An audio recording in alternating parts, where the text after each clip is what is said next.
Hello বন্ধুরা, কেমন আছেন আপনারা সবাই? আশা করি অবশ্যই ভালো আছেন। তো আজকে আমি আবার হাজির হলাম আপনাদের সামনে নতুন একটি গাছকে এবং নতুন একটি রোগের সমাধান নিয়ে আপনাদের সামনে। তো বন্ধুরা, এই গাছটি আপনারা যদি কোমরে বেঁধে সহবাস করেন তাহলে আপনাদের বীর্য আর পড়বে না।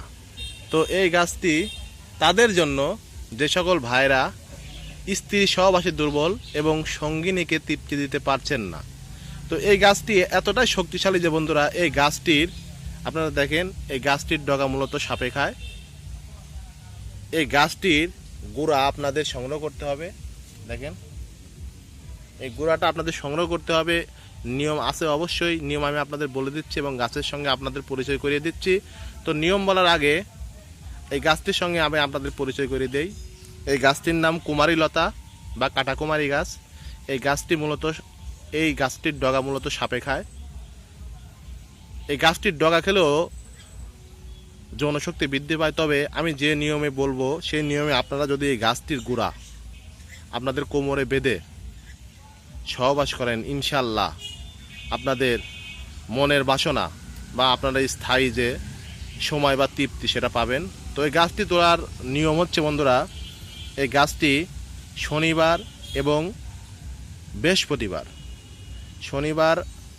বৃহস্পতিবার এই গাছটি আপনাদের উঠাতে হবে।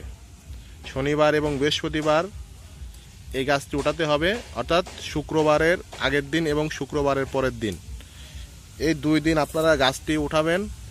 উঠানোর পরে আপনারা 1 ইঞ্চি পরিমাণ গাছটি শুধু যে সময় সহবাস করবেন ঠিক তার 10 মিনিট আগে এই গাছটি কোমরে বেঁধে নিয়ে সহবাস করবেন।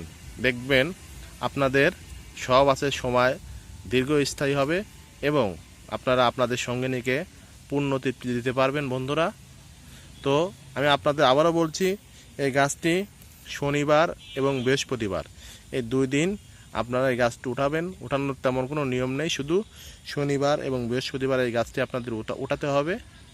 উঠানোর পরে আপনারা 1 ইঞ্চি পরিমাণ যে গাছটির শিকড় উঠাবেন সেটি ভালোভাবে পরিষ্কার করে আপনারা মাজায় যে কোনো সুতা দিয়ে বেঁধে সহবাসের আধা ঘন্টা আগে এটা বাঁধবেন। দেখবেন আপনাদের সময়টা বৃদ্ধি পাবে এবং নিজেকে পুরুষ বলে দাবি করতে পারবেন বন্ধুরা।